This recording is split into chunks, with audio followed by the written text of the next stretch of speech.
चितवन क्षेत्र नम्बर 2 मा आगामी वैशाख 10 गते उपनिर्वाचन हुने। चितवन 2 को उपचुनावमा रवि लामिछाने उम्मेदवार हुन पाउँछन् कि पाउँदैनन् यसको बारेमा पुरै जानकारी, फेरि चुनाव जित्न कुनै चुनौती छ जस्तो लाग्दैन भन्दै रवि लामिछानेको धारणा। पार्टीले उहाँलाई साझा उम्मेदवार बनाउला भन्ने लाग्दैन भन्दै रविसँग हारेका एमालेका पूर्व सांसद कृष्ण भक्त पोखरेलको टिप्पणी। चितवन 2 मा म नै उम्मेदवार हुँ, पार्टीको निर्णय पनि कुर्छु भन्दै नेपाली कांग्रेसका नेता उमेश श्रेष्ठको भनाई। रवि लामिछानेको राहदानी बारे नेपाल प्रहरीले गर्यो अनुसन्धान सुरु।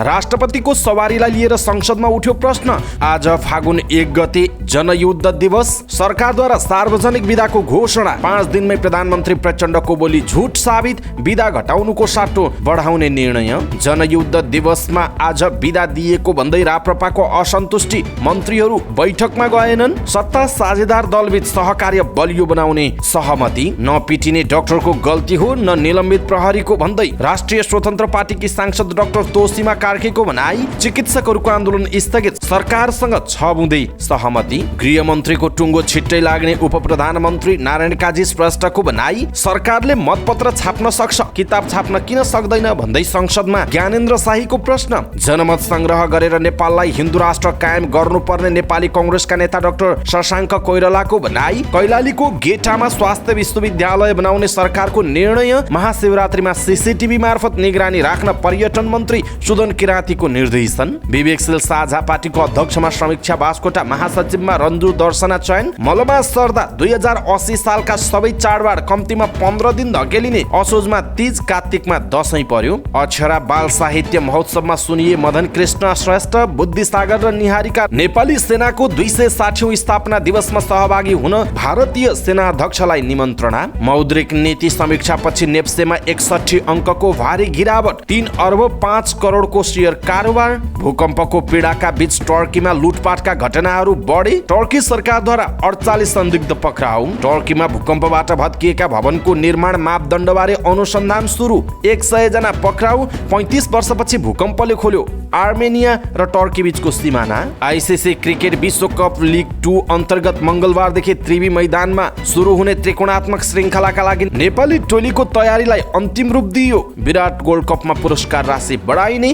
केपी ओली कपको उद्घाटन खेलमा 7 दोबाटो र पुलिस भिड्ने। र समाचार पार्टी हेल्थ टिप्स अन्तर्गत आज हामी लो ब्लड प्रेसर के हो, लो ब्लड प्रेसर हुनेले के खाने के नखाने भन्ने विषयवस्तुमा हामी जानकारी दिनेछौँ। हामीलाई अन्तिमसम्म हेर्नुहोला। दर्शक महानुभाव नमस्कार। समाचार पार्टी .com को न्यूज बुलेटिनमा यहाँलाई हार्दिक स्वागत छ।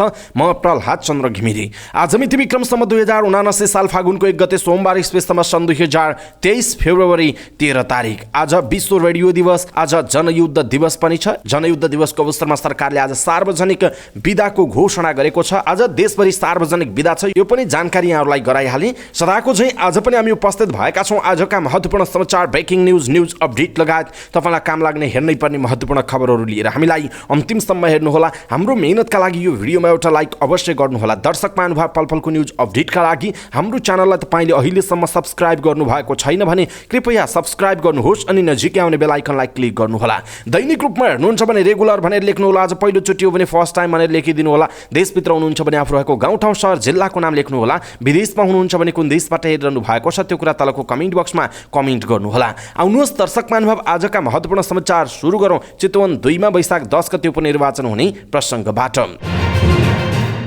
निर्वाचन आयोगले चितवन क्षेत्र नम्बर 2 मा वैशाख 10 गते उपनिर्वाचन गर्ने निर्णय गरेको छ।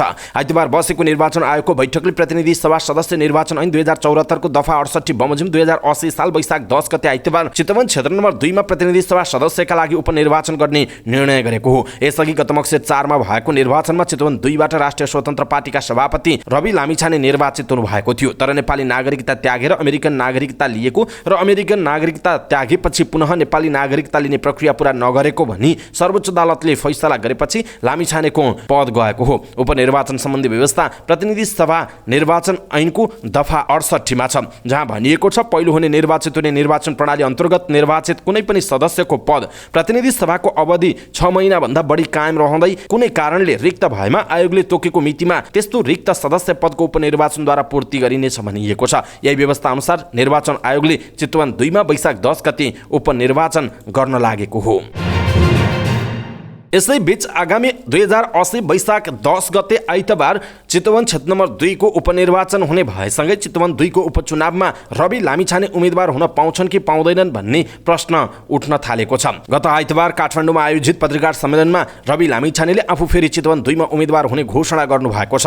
सर्वोच्च अदालतको फैसलाको पर्ची पल्टने उहाँले जिल्ला प्रशासन कार्यालय काठमाडौँबाट नेपाली नागरिकताको प्रमाणपत्र लिनुभयो। त्यसै कारण उहाँ फेरि उम्मेदवार बन्न पाउनुहुनेछ। झुट्टा विवरण लिई राहदानी पासपोर्ट लिएको आरोपमा लामिछानेमाथि जिल्ला प्रहरी परिसर काठमाडौँले अनुसन्धान सुरु गरेको छ।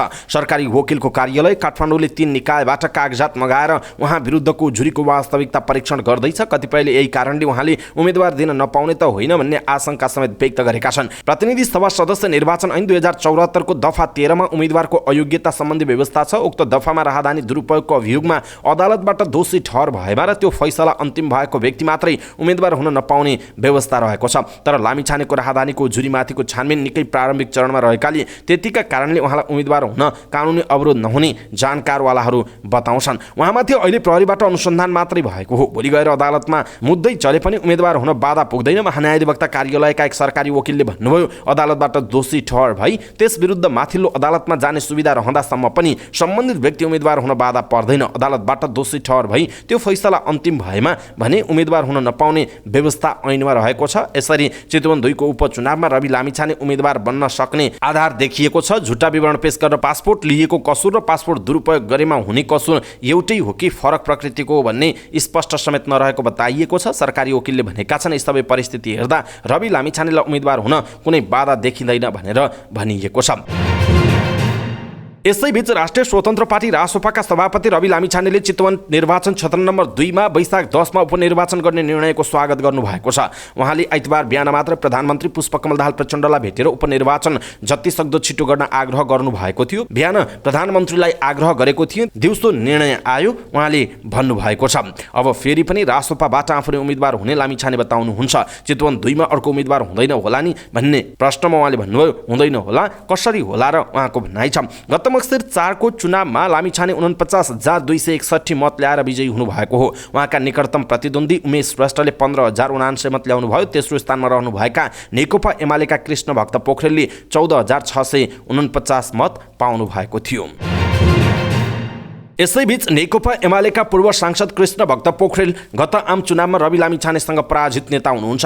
त्यसअघि 2074 को चुनावमा उहाँ भारी मतका साथ विजयी हुनुभएको थियो। पछिल्लो चुनावमा भने उहाँ तेस्रो बन्न पुग्नुभयो। विगतमा माधव नेपाल निकट रहे पनि पार्टीभित्रको आन्तरिक ध्रुवीकरणमा एमाले अध्यक्ष केपी शर्मा ओलीसँग उभिनुभएका पोखरेलले नै आगामी 10 वैशाखको उपचुनावमा एमालेबाट टिकट पाउनु होला त? यो प्रश्न अहिले किन पनि उठिरहेको छ भने एमाले अध्यक्ष ओलीले रविलाई यसबीचमा राम्रै प्रोत्साहन दिनुभएको छ अनि नयाँ सत्ता गठबन्धनमा रवि सभापति रहेको रासोपा पनि छ, जुन गठबन्धन उनी ओलीको अग्रसरतामा बन्न गएको हो। यही सत्ता गठबन्धन कायम रहे रविलाई एमालेले साझा उम्मेदवारका रूपमा खडा गर्ने सम्भावना रहेको छ। यसै परिस्थितिमा कृष्ण भक्त पोखरेलले भन्नुभएको छ, उपचुनावमा को उम्मेदवार बन्ने भन्ने पार्टीकै निर्णयमा भर पर्छ। जहाँसम्म मेरो कुरा हो, चितवन 2 का 90% घरधुरीले प्रत्यक्ष रूपमा मलाई चिन्छन्, मैले पनि चिन्छु। मैले 2 पल्ट चुनाव जितेको छु। जनताको काम पक्ष विपक्ष नभनी गरेको छु। विधिको शासनलाई प्रत्येक पाइलामा पालना गरेको छु। मबाट नैतिक रूपमा प्रश्न उठ्ने कुनै काम भएको छैन उहाँको भनाइ छ। राजनीतिमा कहिलेकाहीँ हावा चल्छ, तर त्यो धेरै चल्दैन। मेरो उम्मेदवारी फेरि पर्यो भने मैले जित्छु नै, तर कसलाई उम्मेदवार बनाउने भन्ने कुरा मेरो व्यक्तिगत मामिला होइन। हामी सबै पार्टीका सदस्य हौँ, पार्टीले दिएको जिम्मेवारी निभाउने हो। तर रविजीमाथि यो बीचमा जुन किसिमका प्रश्न उठे, त्यसरी हेर्दा उहाँ फेरि उम्मेदवार बन्ने, अझ हाम्रो गठबन्धनको साझा उम्मेदवार बन्ने सम्भावना मैले देखेको छैन। त्यस्तो होला जस्तो मलाई लाग्दैन। अहिले पार्टीकै निर्णय कुरौँ उहाँको भनाइरहेको छ। दर्शक महानुभाव, नेकपा एमालेका नेताले भनेको जस्तो तपाईलाई चाहिँ के लाग्छ उहाँको कुरा? आफ्नो कुरा तलको कमेन्ट बक्समा कमेन्ट गर्नुहोला। नेपाली कांग्रेसका नेता उमेश श्रेष्ठले चितवन निर्वाचन क्षेत्र नम्बर 2 मा हुने उपचुनावमा आफू नै उम्मेदवार भएको बताउनु भएको छ।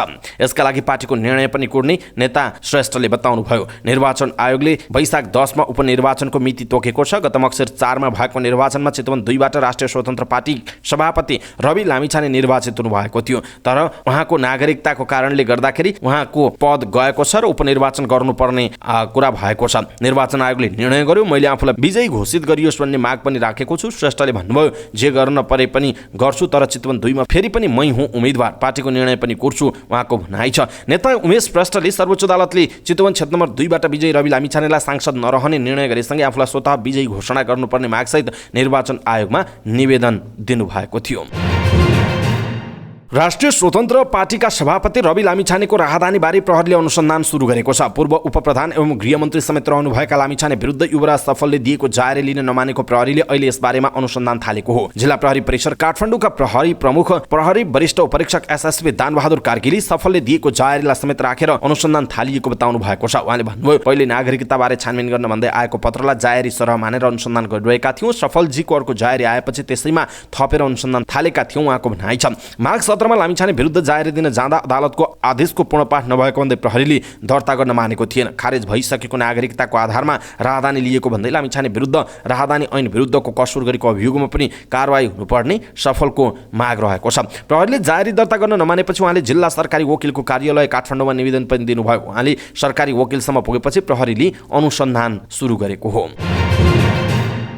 राष्ट्रपति विद्यादेवी भण्डारीको सवारीलाई लिएर प्रतिनिधि सभामा प्रश्न उठेको छ। आइतबार बसेको प्रतिनिधि सभाको बैठकमा सांसदहरूले शून्य समयमा राष्ट्रपतिको सवारीलाई लिएर नीतिगत, कार्यविधिगत र व्यवहारिक प्रश्न उठाएका छन्। राष्ट्रपति भण्डारीको सवारीमा जनताले दुःख पाएको भन्दै कतिपय सांसदले सरकारको आलोचना गरे। उच्च सुरक्षाका नाममा जनतालाई दुःख दिएर राष्ट्रपतिको सवारी चलाउँदा विद्यमान व्यवस्थाप्रति नै नकारात्मक असर पर्न सक्नेतर्फ सांसदहरूको चिन्ता छ। गत शुक्रबार राष्ट्रपति विद्यादेवी भण्डारी संघीय संसदको दुवै सदनको संयुक्त बैठकलाई सम्बोधन गर्न सरकारी निवास शीतल निवासबाट नयाँ बानेश्वर स्थित संसद भवन पुग्नुभयो। त्यस क्रममा सडक खाली गराइएको थियो। सडक खाली गराएका बेला हिँडेको भन्दै सुरक्षाकर्मीबाट चिकित्सक कुटिएका थिए। एम्बुलेन्स समेत रोकिएको थियो। यस विषयलाई लिएर सार्वजनिक रूपमै प्रश्न उठेको छ। नेकपा एमालेका सांसद रघुजी पन्तले राष्ट्रपतिको सवारीको समयमा आफू 1 घण्टा जाममा परेको सुनाउनुभयो। जनताको गाली सुन्नुपर्छ भनेर मास्क लगाएर लोगो छोपेर हिँड्नु परेको अनुभव संसदमा उहाँले व्यक्त गर्नुभयो। म आफै पनि 1 घण्टा जाममा परे, एम्बुलेन्स पनि जाममा परे। सांसद पन्तको प्रश्न छ, थुप्रै मान्छेले गाली गरिरहेका छन्। मैले लोगो छोप्नु पर्यो, म चढेको बाइकलाई अगाडि बढाऊ भनेर मुखमा मास्क लगाउनु पर्यो, किनभने त्यहाँ सांसदलाई पनि गाली गर्न थाले। यस्तो हैवक उत्पन्न हुने प्रणालीको समयानुकूल परिमार्जन गर्नुपर्नेमा उहाँले जोड दिनुभएको छ। त्यस्तै नेपाली कांग्रेसकी सांसद मुक्ता कुमारी यादवले पनि राष्ट्रपति भण्डारीको सवारीमा राजा रानीको जस्तै तामझाम र तडक भडक देखिएको उल्लेख गर्दै आलोचना गर्नुभयो। कांग्रेसका सांसद रामहरि खतिवड़ाले राष्ट्रपतिको सवारीमा हुने अस्तव्यस्तता अन्त्य गर्न सरोकारवाला निकायको ध्यानाकर्षण गर्नुभयो।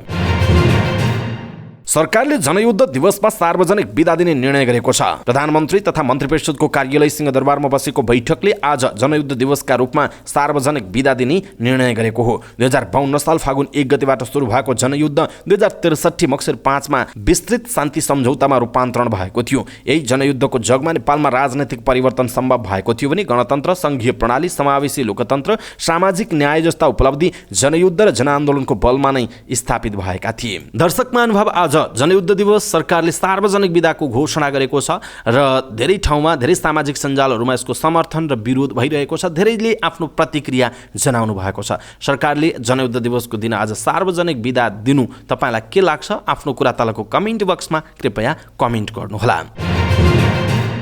यसैबीच सार्वजनिक बिदा कम गर्ने भनेर प्रधानमन्त्री पुष्पकमल दाहाल प्रचण्ड आफैले गरेको भाषण 5 दिनमै गलत साबित भएको छ। गएको 24 गते मंगलबार सिंहदरबारमा बसेको प्रजातन्त्र दिवस मूल समारोह समितिको बैठकमा प्रधानमन्त्री प्रचण्डले सेवा प्रवाहमा समस्या भएको र सरकारी काम प्रभावित भएको भन्दै सार्वजनिक बिदा कम गर्ने बताउनु भएको थियो। प्रधानमन्त्री प्रचण्डले सरकारी बिदाहरू धेरै भएका कारण नागरिकका काम गर्ने समय कम भएको र सेवा प्रवाहमा समस्या देखिएकाले पुनर्विचार गर्न आवश्यक रहेको बताउनुभयो। तर आइतबार मात्रै आज फागुन 1 गते जनयुद्ध दिवसको दिन बिदा दिने निर्णय गरेर आफ्नै बोलीलाई प्रधानमन्त्री प्रचण्डले झुट साबित गर्नुभयो। त्यति बेला उहाँले बिदा घटाउने बारेमा मन्त्री परिषदमा पनि छलफल समेत गरेको जानकारी दिनुभएको थियो। यो वर्षका लागि सरकारले शनिबार बाहेक 43 वटा सार्वजनिक बिदा दिएको छ। तर बीचबीचमा मन्त्री परिषदको बैठकले अरू थुप्रै पर्व, दिवस र शोकमा सार्वजनिक बिदा दिने निर्णय गरिरहेको छ। दर्शक महानुभाव, यसप्रति तपाईँको धारणा के छ? आफ्नो धारणा तलको कमेन्ट बक्समा कमेन्ट गर्नुहोला।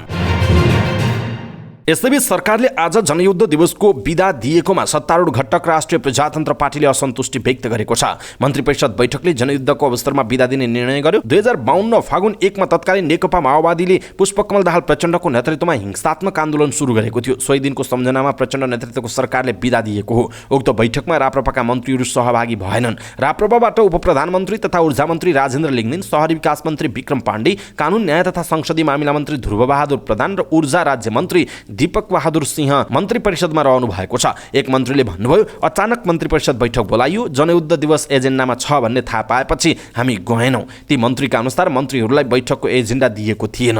आइतबार बिहान सत्ता गठबन्धन दलका शीर्ष नेता बीच छलफल हुँदा पनि यो विषय उठेको थिएन। राप्रपाका प्रवक्ता मोहन श्रेष्ठले कुनै राजनीतिक दलको अगुवाईमा भएको हिंसात्मक द्वन्द्वलाई उत्सवको रूपमा मनाउनु दुर्भाग्य र विडम्बनापूर्ण भएको बताउनु भएको छ। उहाँले भन्नुभएको छ, राष्ट्र निर्माताको सम्मानमा उत्सव मनाउन कन्जुस्याइ गरियो, बल्ल बल्ल बिदा मात्र दिइयो। त्यही स्तरमा कुनै हिंसात्मक घटनालाई सम्झाउन बिदा दिनु बेठिक हो, हाम्रो सहमति छैन उहाँको भनाइ छ। राप्रपाले पृथ्वी जयन्तीमा पुस 27 मा बिदा दिनुपर्ने अडान राखेको थियो र सरकारले बिदा पनि दिएको थियो। सत्ता साझेदार दलहरूबीच आगामी दिनमा पनि सहकार्यलाई अझ मजबुत ढङ्गले अगाडि बढाउन सहमत भएका छन्। प्रधानमन्त्री निवास बालुवाटारमा बसेको बैठकमा अझ मजबुत ढङ्गले सहकार्यलाई अगाडि बढाउने र छलफललाई निरन्तरता दिने सहमति भएको जनाइएको छ।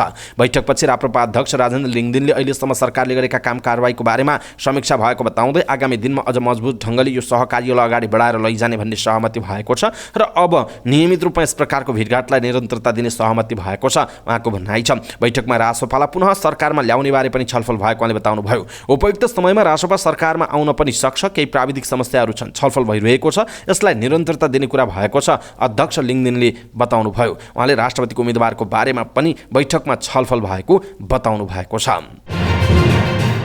राष्ट्रपति विद्यादेवी भण्डारीको शुक्रबार भएको सवारीका क्रममा चिकित्सक पिटिएको घटनालाई लिएर अति विशिष्ट व्यक्ति सुरक्षा सम्बन्धी प्रावधान सच्याउनु पर्ने आवश्यकता रहेको सांसद डाक्टर तोसीमा कार्कीले बताउनु भएको छ। उहाँले सामाजिक सञ्जालमा एउटा भिडियो सन्देश जारी गर्दै भन्नुभयो, डाक्टर एक प्रतिबिम्ब पात्र मात्रै हुन्, खासमा ती सुरक्षाकर्मी पनि यही प्रणालीको शिकार बनेका छन्। एक सर्वसाधारण त्यहाँ उभिएको भए पनि लाठी प्रहार हुन्थ्यो भन्दै उहाँले भन्नुभएको छ। यसको घटना के कारणले भयो भन्नेतिर खोजी गर्नुपर्छ।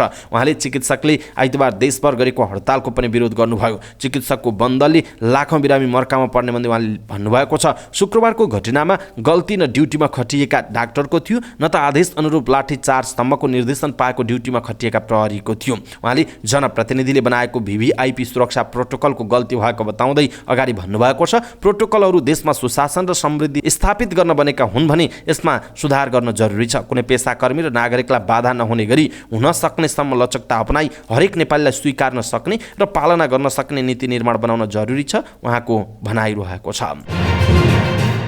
यसैबीच सरकारसँग छबुन्दे सहमति भएपछि चिकित्सकहरूले आन्दोलनका कार्यक्रम स्थगित गरेका छन्। माघको 27 गते ट्रमा सेन्टरका एक चिकित्सकलाई प्रहरीले घाइते बनाएको विरोधमा नेपाल चिकित्सक सङ्घले देशभरका अस्पतालमा आकस्मिक बाहेकका सेवा ठप्प गर्ने निर्णय गरेको थियो। लगत्तै प्रधानमन्त्री तथा मन्त्री परिषदको कार्यालयमा सरकारी प्रतिनिधि र चिकित्सकहरू बीच वार्ता भएको थियो। वार्तामा चिकित्सक कुटिएको घटनाको समग्र पक्षमा एक हप्ताभित्र छानबिन सम्पन्न गरी दोषीलाई कारबाही गर्ने, घाइते चिकित्सकको उपचारको व्यवस्था सरकारले गर्ने, स्वास्थ्य कर्मी र स्वास्थ्य संस्थाको सुरक्षा व्यवस्थालाई प्रभावकारी कार्यान्वयन गर्ने र चिकित्सक सङ्घले आन्दोलन स्थगित गर्ने सहमति भएको जनाइएको छ।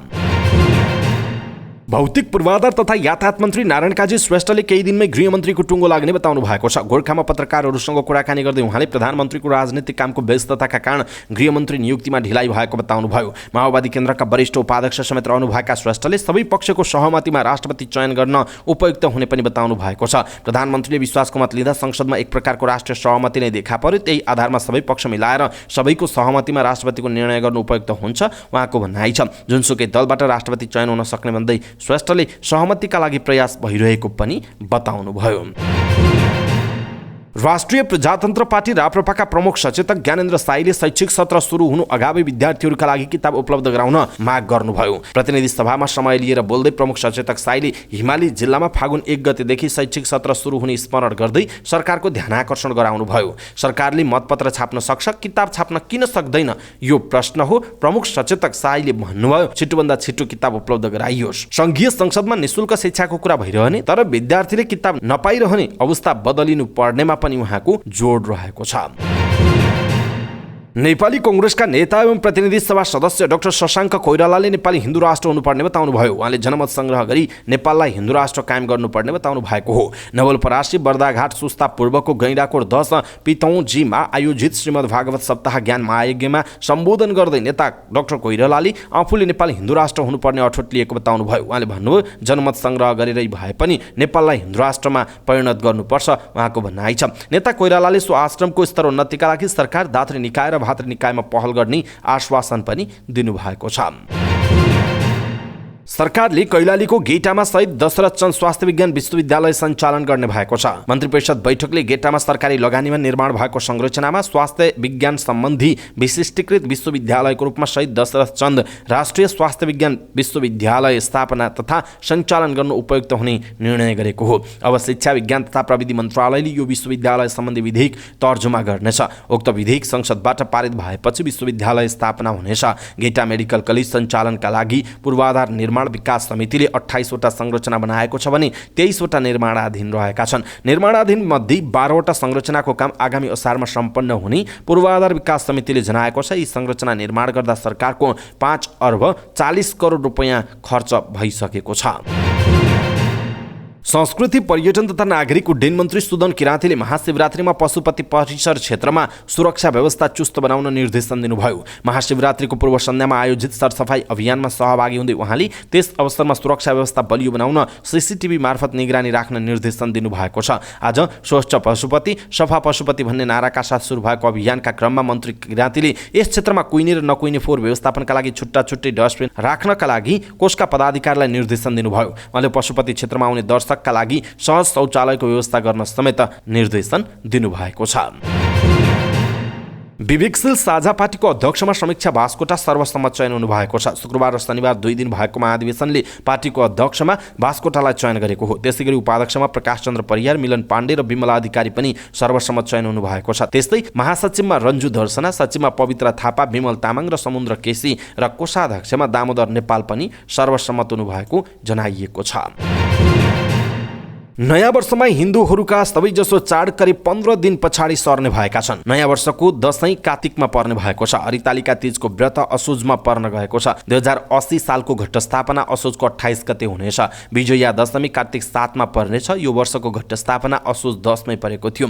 त्यसै अनुरूप आउने वर्षको तिहार पनि करिब 15 दिन धकेलिनेछ। साउनमा अधिक मास पर्न गएकाले सोही बमोजिम अरू चाडहरू पछि सर्ने जनाइएको छ। श्रावण कृष्ण पक्ष असार 19 बाट सुरु हुनेछ। साउन 2 गतेदेखि 16 गतेसम्म अधिक श्रावण कृष्ण मास सुरु हुन्छ। फेरि साउन 17 देखि 31 सम्म अधिक श्रावण कृष्ण पक्ष परेको छ। फेरि साउन 32 देखि भदौ 14 सम्म श्रावण शुक्ल पक्ष परे अनुसार पात्रो बदलिएको छ। असार 19 गतेदेखि भदौ 14 सम्म एउटै मास पर्न गएकाले यसलाई अधिक मास अर्थात् मलमास भन्ने गरिन्छ। भदौ 14 मा तिथिका आधारमा श्रावण मास नै पर्ने भएको हुँदा आउने सालका सबै चाडपर्वहरू यो वर्षको भन्दा कम्तीमा 15 दिन पछाडि धकेलिन गएका छन्। यसरी धकेलिने क्रममा 2080 सालमा चैते दशैं नै नहुने भएको छ। 2080 सालको चतुर्थी तिथिमै चैत्र मास सकिने भएकाले चैते दशैं 2081 सालको वैशाखमा सर्ने भएको छ।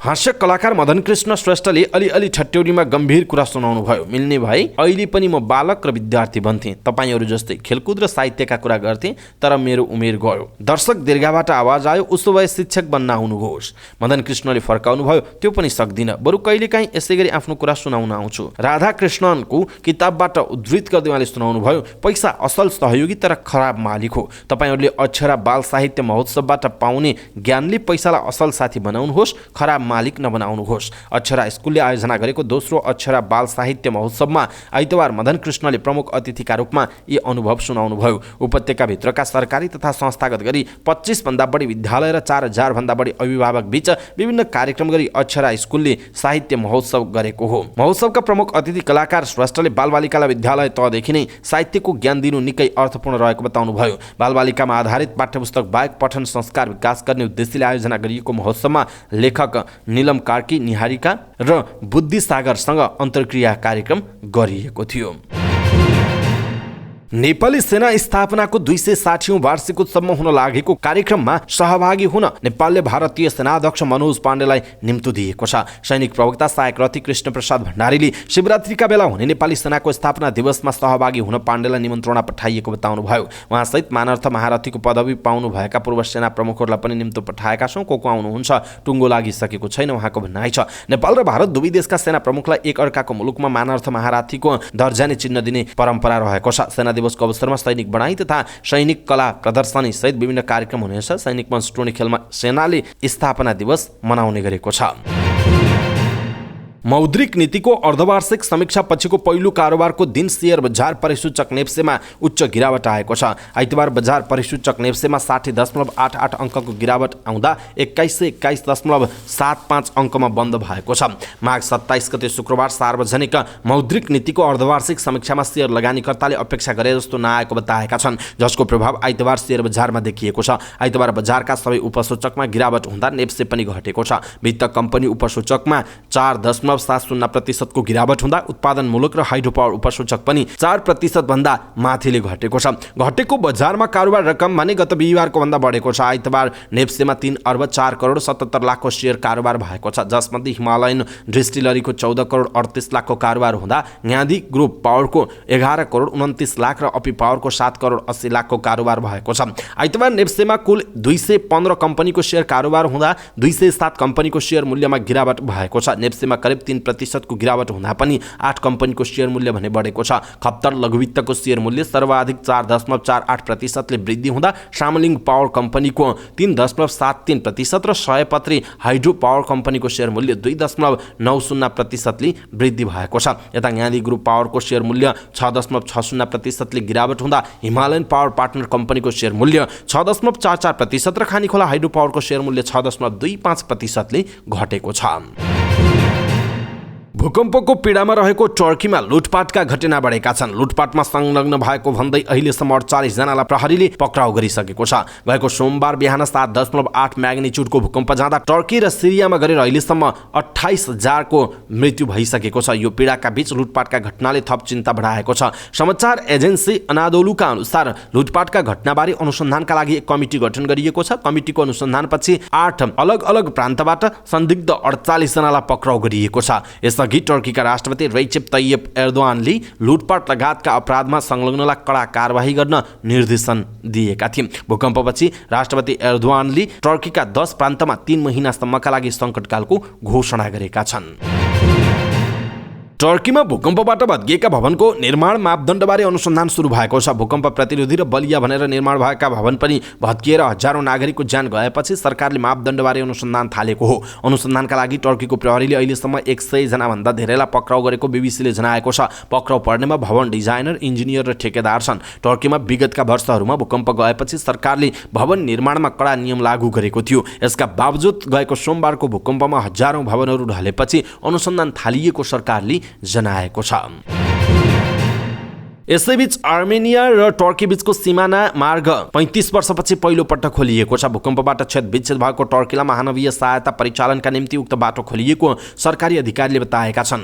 औषधि, खाद्य पदार्थ र पानी बोकेका 5वटा ट्रक एलिकन सीमाबाट टर्की पुगेको अर्मेनियासँग वार्ता गरेका टर्कीका विशेष दूत सेरदार किलिकले सामाजिक सञ्जालमा उल्लेख गरेका छन्। उनले अर्मेनियाली राष्ट्रिय सभाका उपाध्यक्ष रुबिनियान प्रति कृतज्ञता व्यक्त गरेका छन्। गत सोमबारको 7.8 म्याग्निच्युडको भूकम्पले टर्की र सिरियामा 28,000 भन्दा धेरैले ज्यान गुमाएका छन् भने हजारौं घाइते छन्। प्राकृतिक विपत्तिलाई दृष्टिगत गरी उक्त बाटो खोलिएको बताइएको छ।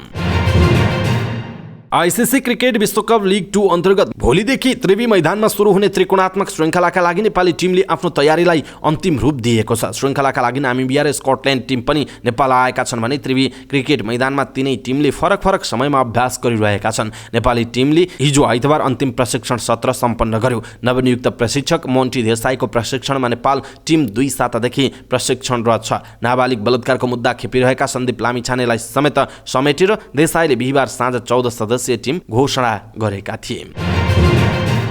मोरङको प्रतिष्ठित विराट गोल्ड कप फुटबलको पुरस्कार राशि बढाइने भएको छ। विराट गोल्ड कप ट्रस्टले गर्ने प्रतियोगिता चैतको 9 गतेदेखि 17 गतेसम्म सञ्चालन गर्न अखिल नेपाल फुटबल संघ ऐनफाले समय उपलब्ध गराएको छ। विराट गोल्ड कपमा पछिल्लो संस्करणको उपाधि विजेताले 15,15,000 रुपैयाँ पुरस्कार पाएको थियो भने उपविजेताले 7,51,000 रुपैयाँ पुरस्कार पाएको थियो। यस सिजनको विजेताले पाउने पुरस्कारको राशि वृद्धि गर्ने तयारी गरिएको विराट गोल्ड कपका कार्यकारी निर्देशक सुभाशिष कोइरालाले बताएका छन्। विराट गोल्ड कपलाई अझै स्तरीय बनाउन पुरस्कार राशि पनि बढाउन लागि हो। हो सुभाशिषले भनेका छन्। उनका अनुसार प्रतियोगिताको विजेताले पाउने रकम करिब 20 लाख र उपविजेताले पाउने रकम करिब 10 लाख बनाउने तयारी छ। प्रतियोगितामा प्रत्येक खेलको विजेता टिमले नगद 25,000 रुपैयाँ नगद पाउने र विधागत तर्फ उत्कृष्ट गोलकिपर, उत्कृष्ट मिडफिल्डर, उत्कृष्ट डिफेन्डर, उत्कृष्ट फरवार्ड, उत्कृष्ट प्रशिक्षक, सर्वाधिक गोलकर्ता र फेयर प्ले टिमलाई पनि नगद पुरस्कारको व्यवस्था गरिएको छ। विराटनगरको शहीद रङ्गशालामा हुने प्रतियोगितामा फ्लड लाइट पनि हुनेछ। 8 टिमले सहभागिता जनाउने प्रतियोगितामा 7 खेल हुने जनाइएको छ। आगामी फागुन 11 गतेदेखि हुन लागेको केपी ओली कप राष्ट्रिय फुटबल प्रतियोगिताको उद्घाटन खेलमा 7 दोबाटो क्लब र नेपाल पुलिस क्लबले प्रतिस्पर्धा गर्नेछन्। आइतबार गरिएको ड्र अनुसार दोस्रो दिन फागुन 12 गते नेपाल आर्मी र न्युरो टिम एनआरटी बीच खेल हुने जनाइएको छ। फागुन 12 गते नै हुने दोस्रो खेलमा मछिन्द्र क्लब र चर्च बोइज बीच प्रतिस्पर्धा हुनेछ। 13 गते केपी ओली फुटबल क्लब र जाउलाखेल युथ क्लब बीच प्रतिस्पर्धा हुनेछ। यो प्रतियोगिता आयोजना गर्नका लागि केपी ओली फुटबल क्लब गैर नाफामुखी संस्थाका रूपमा कम्पनी रजिस्टर कार्यालयमा दर्ता गरेको नेकपा एमालेको भातृ संस्था युवा संघ नेपालका अध्यक्ष किरण पौडेलले जानकारी दिनुभयो। समाचार पार्टी न्यूज बुलेटिनमा पालो भएको छ समाचार पार्टी हेल्थ टिप्स। आजको समाचार पार्टी हेल्थ टिप्समा हामीले लो ब्लड प्रेसर के हो, के खाने र के नखाने भन्ने विषयवस्तुमा जानकारी दिनेछौँ।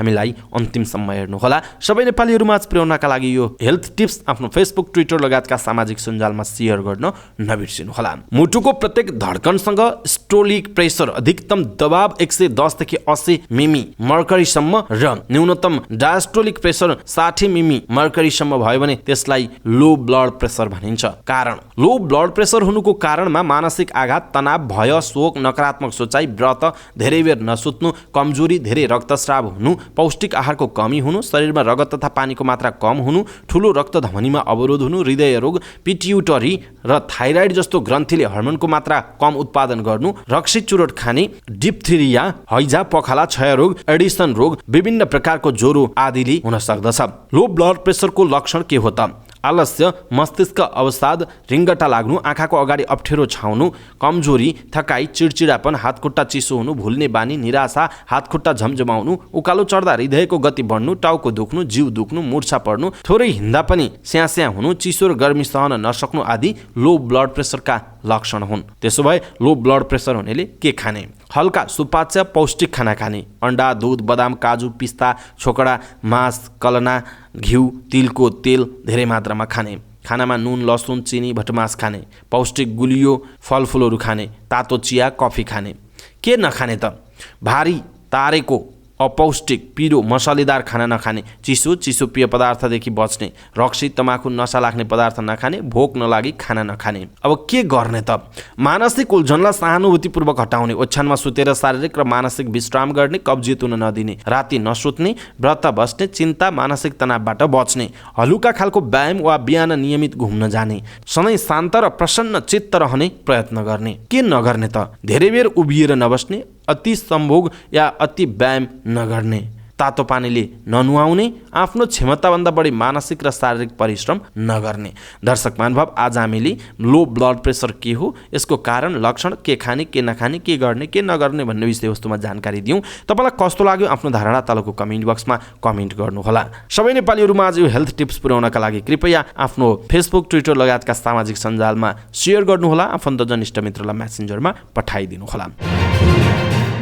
हवस् त दर्शक महानुभाव, आजका महत्त्वपूर्ण समाचार, ब्रेकिङ न्युज अपडेट लगायत तपाईँलाई काम लाग्ने हेर्नै पर्ने महत्त्वपूर्ण खबरहरू यति नै हामीले प्रस्तुत गरेका यी समाचारहरूप्रति तपाईँको धारणा के छ? आफ्नो धारणा तलको कमेन्ट बक्समा कमेन्ट गर्नुहोला। हाम्रो मेहनतका लागि यो भिडियोमा एउटा सानो लाइक अवश्य गर्नुहोला। दर्शक महानुभाव, पलपलको न्युज अपडेटका लागि हाम्रो च्यानललाई तपाईँले अहिलेसम्म सब्सक्राइब गर्नुभएको छैन भने कृपया सब्सक्राइब गर्नुहोस् अनि नजिकै आउने बेल आइकनलाई क्लिक गर्नुहोला। पलपलको न्युज अपडेटका साथ फेरि हाम्रो भेट हुनेछ। तपाईँ समाचार पार्टी हेर्दै गर्नुहोस्। नमस्कार।